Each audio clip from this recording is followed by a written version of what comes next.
Lots of stuff going on in the world of wrestling. I'm not sure what's going on, but Matt Burns is in the know, and he's about to take us through a full 30 minutes of the news, only here on The Burning Truth.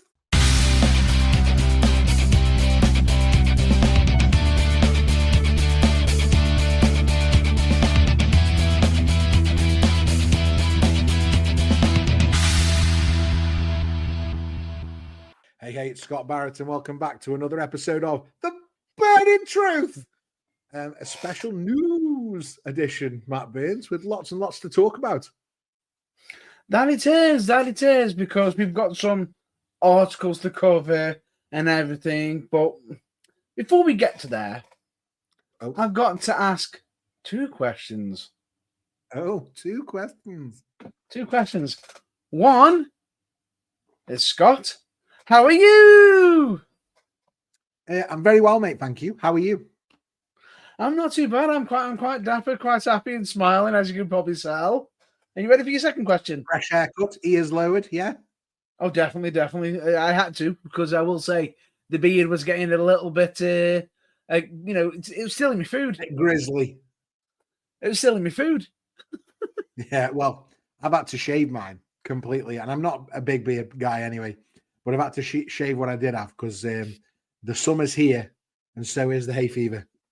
And you know as well as I do that it all just sort of creeps in and sits in. It does creep in. It does. And that's where I think the trim comes into play for me. Yeah. Well, but for the second question, how has today been for you? Because today, if I'm not mistaken, is your birthday. It's my birthday. My birthday. Yeah, it's funny. I was watching Thor Ragnarok the other day and watched that whole bit. It's my birthday. Why did I something just say? It's been good. You know, as you get older, these things you do less and less with them, don't you? So I don't know about even though I'm older than you. Decent. I've been at work most of the day, tell the truth. So it hasn't made a massive difference to whatever normally is going on. But yeah, thanks for asking, mate. Yeah, lovely. No, it's all right. What I was expecting is a song suddenly bust in going, it's my birthday. Not quite today, mate, no. No, but anyway, it's now time to get down to the news. Benny.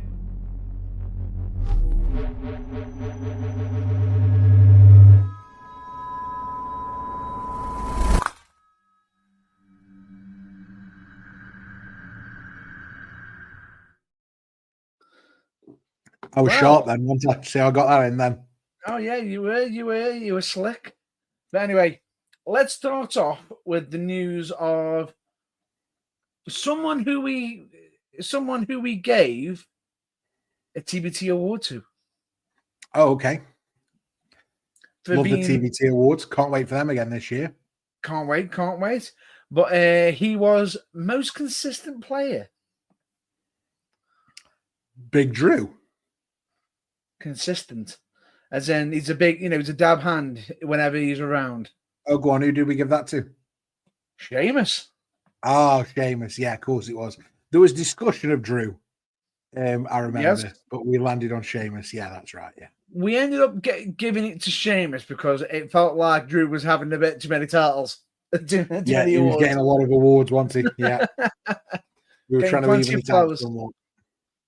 But Sheamus has always been a good hard hitter, a good factor, and it's sort of the discussion is more of Sheamus's reflection on recent events, especially with him being forced to miss WWE WrestleMania 41. Now, what I find so weird is he returned to Raw since the Royal Rumble, but he ended up missing WrestleMania. Now, what was interesting is we got Sheamus sitting down with Alex McCarthy of Daily Mail when asked about missing out on competing at WrestleMania 41 this year. Sheamus admitted he was gutted that it didn't happen. I was gutted I wasn't at Mania. The last appearance that I had was at the Rumble, and he wanted to be in the mix and wanted to be there. He's very passionate about being a wrestler, about his job. And there's so many, basically, you've been to so many Mania, so it's okay, but it's not okay. He loves what he does. Basically, what he's saying is he might have been to many WrestleManias, but in that, okay, fair enough. Some people can sit there and say it's okay, but in his mind, he wants to be there because WrestleMania is the showcase of the Immortals and where you can have a WrestleMania moment. And the interesting thing about it is, and this is my own personal view here, do you know exactly where I would have fitted Sheamus in? Go on. Mid-card title. Oh, I don't want to talk about this Sheamus Intercontinental title thing again. I'm so bored of that, Genuinely, that's the most boring thing in professional wrestling. No. I'm not saying win it. Just compete. The whole thing is just like, it's proper snooze fest for me, that is. And I'm probably on my own, but genuinely, Matt, like every time somebody says, Sheamus, he only needs the Intercontinental to finish his Grand Slam. And I think, well, this might shock you. What? This might shock you. Somebody agrees with you. Who? WWE. Oh. Yeah. Who agrees with me? Paul Levesque. Yeah, WWE and Sheamus openly states that WWE's probably sick of it, hearing him bitch for the RT title. I'm bored of it, so they must be. But that's the one he's got to left to be the first ever ultimate Grand Slam champion, the Holy Grail. Such a snooze. Which, fair enough. I get it. I get the idea and everything, but he's got enough accolades, and the fact is, for me, that the one accolade that pops out to me for Sheamus is how quick did he win that main event championship? Yeah, it was like 180 days or something. Once it was very quick after debut that he did it. That's what I mean. Yeah, it was very quick, but equally, you want somebody to be seen as a top guy. You bring them in on top. They don't have to sit around the mid card, the lower mid card for years on end before they get a break. They don't have to be a tag team wrestler first. I mean, that does happen in places, but if you want to bring a guy in on top and feature him straight away, that is something that can happen. Yeah. AJ Styles is a pretty good example of that. Oh, good when shout they brought out. him in WWE. I knew it wasn't necessarily a new face, but they certainly brought him in on top. Mankind brought him in on top. Kane brought him in on top. Undertaker, you could probably say as well. These are all characters that we brought in and were top guys. And yet, straight away, big show. But the thing is this is where I'm going to agree with your arguments. Is as much as winning a title is, synonymous and everything, you can still be iconic and not win the big championship.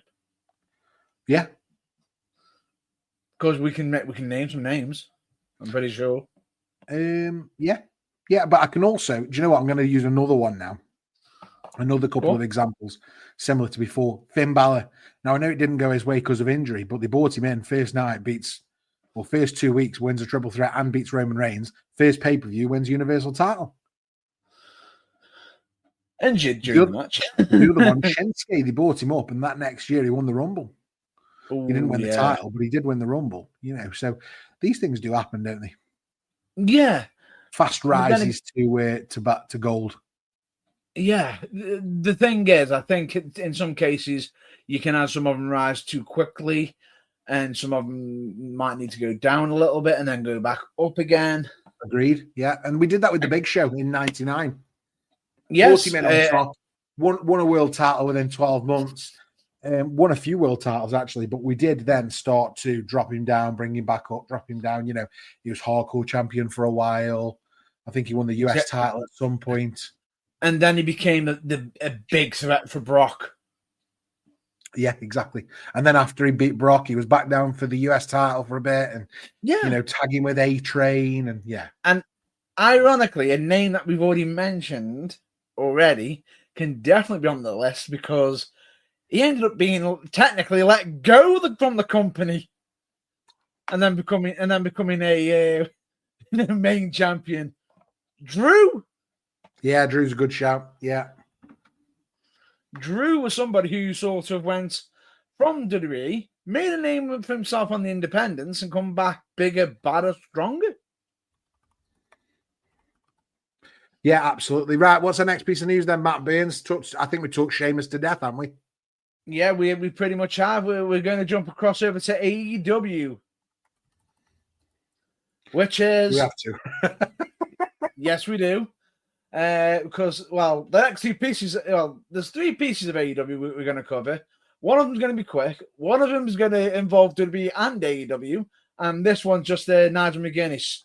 Okay. This one is because Nigel McGuinness has confirmed his in-ring return. Why?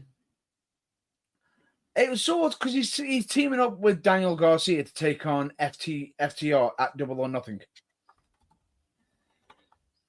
It's sort of they're looking to extract some revenge on FTR, who seem to have turned on the fans, turned against the world, and everything, and are running roughshod again. Okay, I get it. There's enough wrestlers on the roster there. We don't have to keep digging into commentators, do we?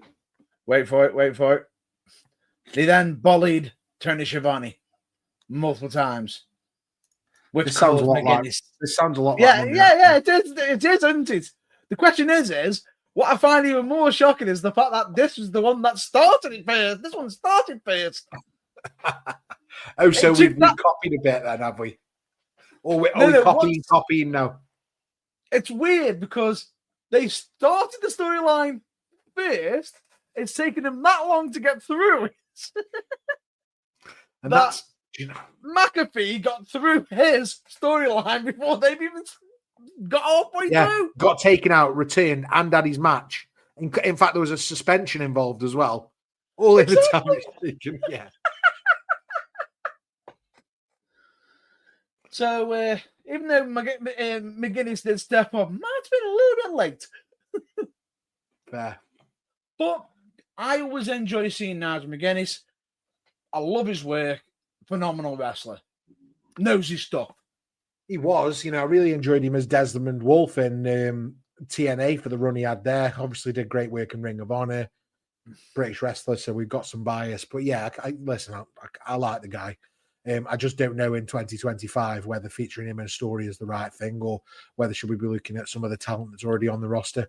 I'm sure if I said, Matt Burns, name me 5 underused wrestlers in AEW, it wouldn't take you long to think of them. Half the roster? Well, the list is limitless. What's next? Oh! Even just by saying that alone. Keith Lee. The list is limitless. Ooh. Come on, what's next? Next, for anybody who was watching live AEW Collision in America, in certain areas of the country, basically they were watching it, getting into the action, about possibly leading up to the main event, and the screen cuts to black. To black? To black. And basically it went off. It normally runs for about 2 hours, but unfortunately, It ran for after 90 minutes, what began all of a sudden out of the blue. We then ended up having Dwayne The Rock Johnson on. So we replaced Dynamite with The Rock? Yeah. Black Adam. AEW, man. Just can't catch a break. Can't catch a break on their own network. That's really funny. I actually love that. And Tony Khan's had to sort of respond quickly to take social media to expand the actual reason while no official reason for the issue was given. Khan explained that what would happen with the show moving forward tonight. In a post shortly after Collision went dark, Khan said that the company was having technical problems with the show. Khan went on to say that the show in its entirety will be put onto HBO Max shortly, as well as running normally on TNT West beginning at 11 p.m. EST. Oh, for the yeah. So as you can see. So basically, yeah, if you're live, sorry, pal. Holy moly. Just can't catch a break, can they, those guys? No, they can't. They really, really can't.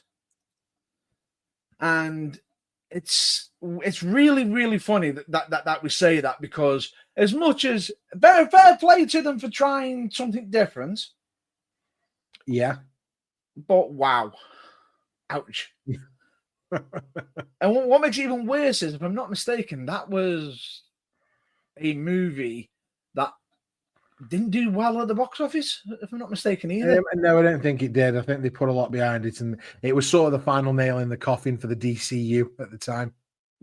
Well, to a degree, yeah. Now we're in with the DCEU. Yeah, so if you think about the DCEU, and now we're in the DCU, whichever way that works. Either way, have you seen the trailer? Let's just stop a minute and all talk about the trailer for Superman. Have you seen the trailer for Superman? Yes. How good does Superman look? Genuinely, I'm really excited about it. I think it looks brilliant. I think they've saved Superman. Yes and no. Okay, show your work. So I'm a big fan of the Christopher Reeve Superman films. Oh, yeah, same here. Yeah. Same here. Very much so. I feel as though I thought the previous Superman was fine. The what, sorry? Henry Cavill was fine. Yeah, you liked Henry Cavill? Yeah, very much so.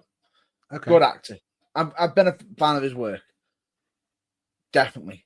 I feel as though they weakened Superman a little bit through certain explosions, where Superman never really would flinch to them. But the one thing I think they've done better this time. Yeah. So here's the that was the minor negative, but here's the major positive. As much as they show that there can be hate towards, the boy wonder, Superman and everything, they also show a bit of his human side, even though he's not human. Yeah. I think what they've done, what the trailer looks like, the film's done really well already, and I haven't seen it yet, is I feel like the film, let's put it into wrestling terms, because this is a wrestling podcast, right? Superman is a terrible, terrible babyface, because you can't get heat on him. Yeah, he's got no weakness. So what we see in the trailer is loads of ways that Superman is under pressure, under the pump, whether it be he's having his what do they call it? His what's the solitude destroyed. Oh, his Fortress of Solitude. He's taking some damage. He's hitting so he gets slammed at some point from the top of a building down and through like 8 layers of concrete, doesn't he? Yep. Plus, he's got in the trailer, it shows that people hate him and they're throwing cans and stuff at him. Plus, there's the cosplay Black Noir taking him into custody. Potentially clone Superman. You see why I said Black Noir though, didn't you? Cosplay Black Noir. Makes it even worse. I know which character that is. Yeah, of course you do. Everybody's seen The Boys, mate. If you haven't seen The Boys, you need to get yourself on Prime. No. I mean, who the Noir wannabe is. Oh, yeah. I mean, my theory is that it's going to be like a clone of Superman, but that's not the point. The point is, they're getting heat on him in the trailer, which means it's going to be a redemption story of some sort, which means we're going to be able to see Superman as the underdog babyface, which we never get, right? Who's the best? Right, Matt Burns, who's the best superhero? Batman. Okay. Arguably, though, you would say Spider-Man, right? Oh, yeah. People person. Yeah. If I asked 100 people who the best superhero is, a lot are going to say Spider-Man, right? And the reason is, the majority probably would say Spider-Man. And the reason is, right, he's always the underdog. He is the forever babyface. He's the Rey Mysterio of superheroes, right? I agree with you 100%. And I've even got some extra evidence for you to back you up as well. Yeah. What I'm saying is we pinch a bit of that for Superman here, and we make him the babyface, we make him the underdog. And I think from there, then you can probably, if in the next film he is like just super and he's full on Superman, that's great. But if we don't set it up in the first film with him being the underdog, and so we can get some likability behind him, because it is a new actor, a new cast, and let's be fair, it's set up to succeed, right? We've got Nathan Fillion, Bradley Cooper, Frank Grillo, we got Nicholas Hoult playing Lex Luthor. It's stacked, man. Definitely. And I like how you mentioned Nathan Fillion because of which character he's playing. Oh, love Nathan Fillion. Absolutely. Is he playing Guy Gardner? Yeah, epic. Absolutely brilliant. And what makes it more funny is when I see him in the trailer, he pulls the perfect Guy Gardner face. Literally, it's what's even better than any of this, right, is that William Reeve, Christopher Reeve's son, is in the film as a TV reporter. And that's a really nice touch, I thought. Yeah, spot on. Yeah. And to summarize and back up what you just said about Spider-Man, a lot of people don't realize, because the way Spider-Man carries himself, he's actually way stronger. Oh, yeah. Than people listen, actually realize. Yeah, but he's still the underdog babyface. He's always the underdog because he's... I just want to point out, before we go to the next news item, that Jimmy Olsen's going to be played by a guy named Skylar Gisondo.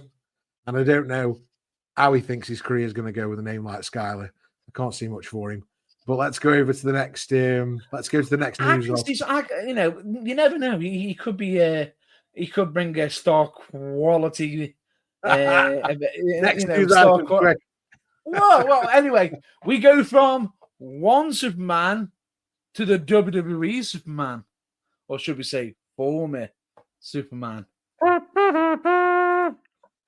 Of course, that would be none other than John Cena, revealing the most stupid decision he made in his life.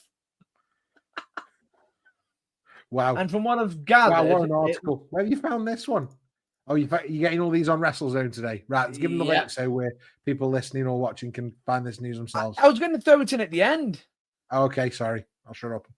You spoiled the fun. Anyway, all the articles so far have been that I've found are from WrestleZone, which I will say so far have been quality from my standing whenever it's come to it for breaking news.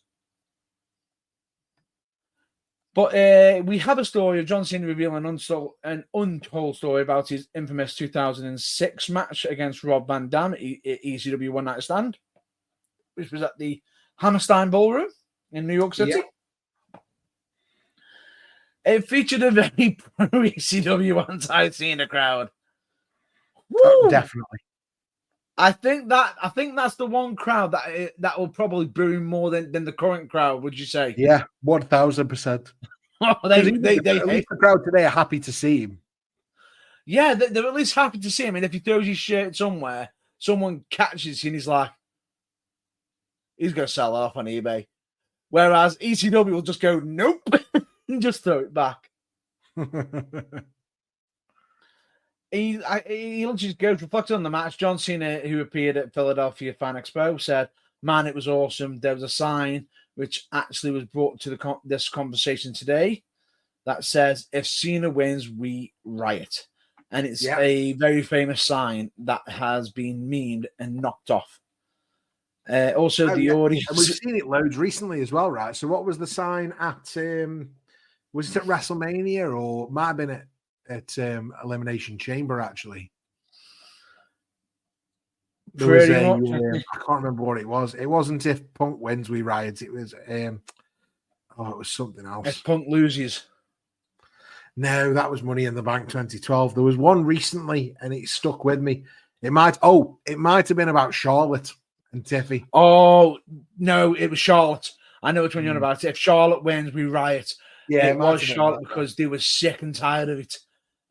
Also, the audience was bad. The event started at 7, and we went on till last. And at 7, they were so audibly chanting certain words to Cena.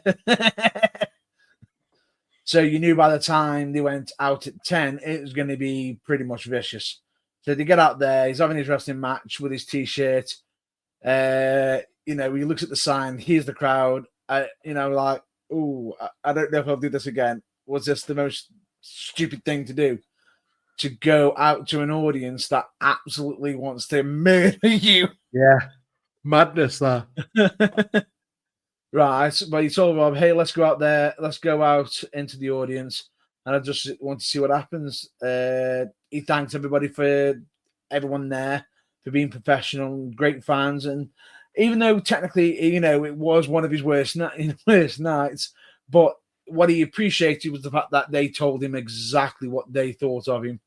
Oh, They didn't hold back, but at the same time, they were still nice enough not to jump the barricade and murderize him. My favourite moment was when he threw his shirt out to him and they threw it back at him. That was brilliant. Oh, yeah. And you've got pure hatred when you get Edge interrupting the match. Spears seeing it, and you can hear off the crowd as "Thank you, Edge." When only a few minutes ago, they were hating on Edge for his match. That's when you know you're onto something there. Oh, absolutely, absolutely. Short and sweet that one, Matt Burns. Have we got anything else? Yeah, pretty much. Moving back to Darby Allin. Darby. Yeah. He can now sit there and instead of going, Harry, like off Home Alone, he can listen go, AEW, I've reached the top. Ah, okay, got you. He's reached where you were going with that then. I really did wonder where you were going then. If you know Home Alone 2, you'll know the quote. Yeah, I was going to say you got to touch the Miley Cyrus. No. Because he'd taken the climb. I thought you were going to say. I thought you were going to sit down and say he comes in. I thought you were more or less of the fact that he always comes in like a wrecking ball. Wait, no. I was talking about the climb, but you carry on, mate. But anyway, he's finally reached the summit of Mount Everest, and he has stuck that AEW flag on top of the world. That's crazy. I wonder if he had the Imagination Dragons in his hair. I'm on top of the world. Hey. Yeah. That's a moment in its own right. But really, an AEW flag? Really, really, really cool thing to have done. Well done, Darby, for making that climb. Yeah, brilliant. First wrestler to do so, apparently. Yeah. And this time he didn't get hit by a motor vehicle or a bus. Yeah, which is really good. Bonus. Bonus for Darby. Yeah. Bonus. The weird thing about it is his second attempt, as he was planning, from what I can see, it's taken him months to do it. He began his climb on April 8th, 2025. Wow. And he has trained. Basically, it was his second attempt. His first was put on hold in 2024 when he decided to get a broken foot from going against Jay White. Yeah, he wasn't climbing it then. No, then he got bashed by a buzz. Which did you ever see that moment? Did you ever see it? No. All I'll say to you is, for any people who are fans of Grey Anatomy, I was hoping, I was sitting there when I heard about it, I was sitting there thinking, please don't be 007. Fair. I will say the Grey Anatomy fans are probably crying now. I apologize. I don't know if that's a demographic crossover that will have Matt Burns wrestling fans listening to us and Grey's Anatomy fans. Still, if people, still, if people do watch it, you're welcome. You're welcome, and I'm sorry for the tears. Right, what's next, mate? But anyway, last but not least, we're going to get to the man in charge of NXT. Ava. Ava's boss. He is none other than the Heartbreak Kid, Shawn Michaels. Oh, nice. And what's HBK got going on? Did you know he almost had a drastically different theme song? I didn't know this, no. Instead of Sexy Boy. I didn't know this, and I have got it queued up because we did talk about this earlier on. Right. I think that's really interesting that he was... I mean, they obviously made the right decision, right? Oh, definitely. Definitely. The fact that when you've got a venue in the audience overpowering the entrance song, it makes you sit down and wonder, is that really an entrance or is that just theatric music? Yeah.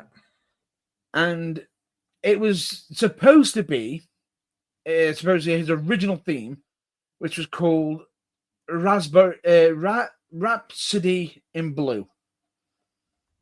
Would you like me to give it a play? Give it a try. Let's see if you can hear it. Coconut trees, huh? You bet. And his opponent, please.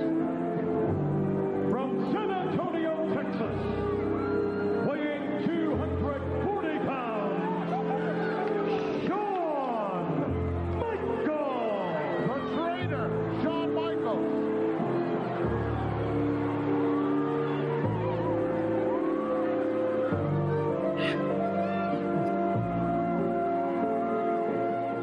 I don't get it. Where's Spike? Where's Gizmo? Does sound a bit Gremlinsy. It does. It sounds like it's off Gremlins too. It really does. It sounds like it belongs there.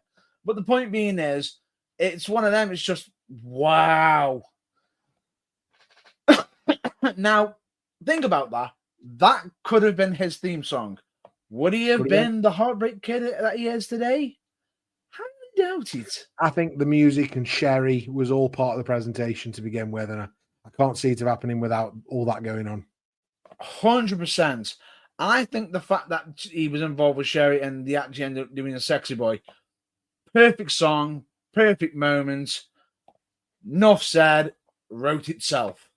And destiny forever be told. Who knows? That could be a strong what if there. Oh, yeah, absolutely. Would change the entire foundation of WWE, I imagine. Pretty much. Because DX, Click, all the effects it would have had. Diesel potentially doesn't get the same push as he gets. Yeah. Very, very interesting time in wrestling to have gone differently. That could have then had a knock-on effect on the NWO. The whole thing changes. Oh, yeah, definitely. Now, the interesting thing is there's a light bit of extra news on Shawn Michaels because he reveals his most underrated WrestleMania moment. Oh, okay. Which is... he always talks really fondly about the match with... Sorry, I haven't read this news, but I'm just going to interrupt here because he always talks really fondly about the match with Kurt Angle. I don't know if that's what he's talking about here. No, oddly enough. Even though it might be Kurt Angle who always talks about the match with Shawn Michaels. No, they both do. Both do. I know Kurt's definitely still talking about it right now. Even to this very day. He literally says... Right this second somewhere he's talking about that match. He's literally talking about it. It's like, Shawn Michaels had to literally walk up to him saying, I'm not going to back down from you. It's like... What? But it was nice and Kurt even said he appreciated the fact that he was like, he's trying to stand tall, but it was like, I'm not here to take anything from you. I'm here to work. Yeah. And from it, they end up having some absolute stellar moments. But then again, I could even talk about a certain Eddie Guerrero moment with Kurt Angle, but we'll save that for another time. But anyway, back to Shawn Michaels. In an interview with Justin, is it Barrasso? The Undisputed? Okay, yeah. I apologize if I butchered the name. It was Shawn Michaels said WrestleMania 8 was very important to him. Was that the match with Tito? Yes. He was still trying to find out who he was. That was really a key moment for him. That, that's a moment that doesn't get focused that it deserves, but it's very important to me. Having the incredibly great fortune to wrestle a guy like Tito was fantastic. He knew who he was, knew exactly what he was doing, and he kept me from going out of my mind wrestling in that spot in front of that many people. It was my first WrestleMania singles match. And he says he was very fortunate to be there with a guy who understood what it meant to be a big-time player. Michael even explains again, I was very fortunate to wrestle a guy like Tito that helped me shine and make the most of my moments. That's cool. Very cool. Michael's also said that his character wouldn't have been the same without Sensational Sherry. Oh, that's what we've just said. Yeah. Don't underestimate how important Sherry was to all of this. There was this whole new idea about who the Heartbreak Kid Shawn Michaels going to be, and it doesn't work without Sherry. Oh, bro. That's a nice little touch there. And Brilliant. I think that's Really nice. I think that's a nice wrap-up time for this, because I believe we did originally say half an hour, did we not? We did. I think, if I was going to summarize this up, I think Sheamus snubbed, Darby defies death, Nigel returns, and the Rock Crashes AEW. That's pretty much where we are. And Shawn Michaels is a great, awesome guy who could have had a wrong turn if he didn't have any involvement with Sherry, Sensational Sherry. Absolutely. And he to Tito and Sherry for helping him make him become who he is. Yeah. So humble. Humble, Shawn. And we're not talking about humble as in Logan Paul. Absolutely not. Why would we talk about that? No, of course not. But anyway, we digress. We need to move on. I think that pretty much brings us to a close for this week. I don't know about how you're feeling about it. I was just about to. You just hit the nail on the head. I was just about to get to where. Seeing as we're on the road to 1,000 subscribers, nice. Why don't you give us that little bash of the button on the subscribe button and pretty much give us a big helping hand to get us there? Of course, liking our stuff and commenting always helps with the algorithm, and we're always thankful for it. You can find us across the board of social media, definitely for sure, because all you need to do, type in The Burning Truth and look for one thing. Do you know what that one thing is? What is that one thing, The Burning Truth bag, which is right behind me or above our heads. Right up there. Yeah, absolutely. You can also check out the website. That is theburningtruthuk.com, where you can find blogs, merchandise, all sorts of cool stuff, including the It's Stiffy Time Tiffany Stratton t-shirt, the DFTBA, don't forget to be awful, Matt Burns t-shirts, and the 2 thumbs pointed at me Excelsior t-shirt. You can get all those on www.theburningtruthuk.com. Well, I'm going to have to correct you there, especially with my t-shirts. Awful? No. If we're going to do it right, we're going to do it right. And what better way to do it at the end of the show? As I always remind people, stay fired, but more importantly, DFTBA, which, of course, really stands for don't forget to be Excelsior!